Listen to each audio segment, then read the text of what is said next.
Français, je n'ai pas eu souvent l'occasion de vous annoncer de bonnes nouvelles. En voici une. La retraite des vieux entre en action. Le journal officiel publiera demain la loi qui la consacre. Cette réforme était attendue depuis des années. 20 fois, elle vous avait été promise. 20 fois, elle fut ajournée.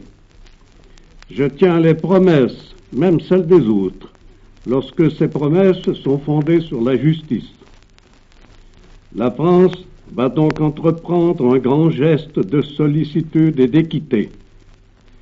Elle l'entreprend en faveur de ces vieillards, plus frappés que tous autres par la dureté des temps. Certes, elle ne pourra pas leur donner tout ce qui leur est nécessaire. Au moins, leur donnera-t-elle ce qu'il lui est possible de donner. Pour ceux qui ne possèdent rien, la modeste pension sera d'un grand soulagement. Pour ceux qui disposent déjà de quelques ressources, elle constituera le supplément qui les mettra à l'abri de la misère.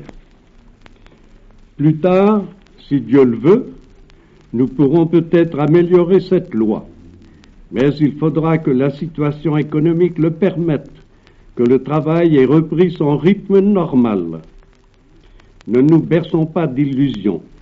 L'État, je vous l'ai déjà dit, ne peut donner que ce qu'il reçoit.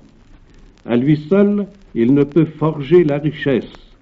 À lui seul, il ne pourrait créer la retraite.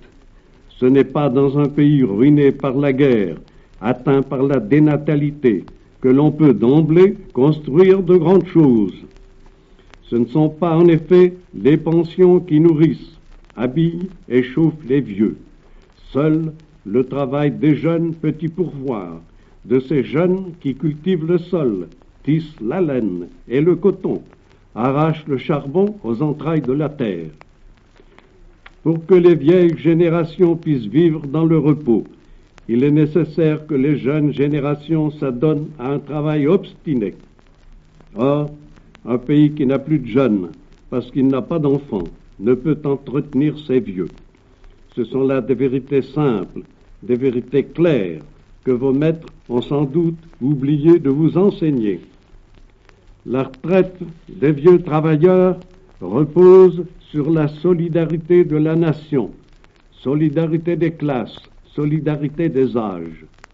Solidarité des classes, puisque les pensions sont constituées par les versements des assurances sociales et que ces versements proviennent à la fois des patrons et des ouvriers.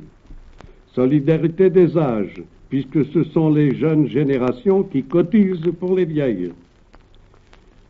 Voilà donc une grande réforme sociale. Deux autres sont sur le chantier. L'une, qui verra le jour prochainement, a trait à l'organisation professionnelle. L'autre, qui tentera de résoudre le grand problème de l'habitation. Je vous en entretiendrai prochainement. Travailleurs, depuis que j'apprends à vous connaître, j'ai le sentiment de vous mieux comprendre et de m'attacher à vous de plus en plus. Restons les uns et les autres au coude à coude. Les plus beaux espoirs nous seront permis.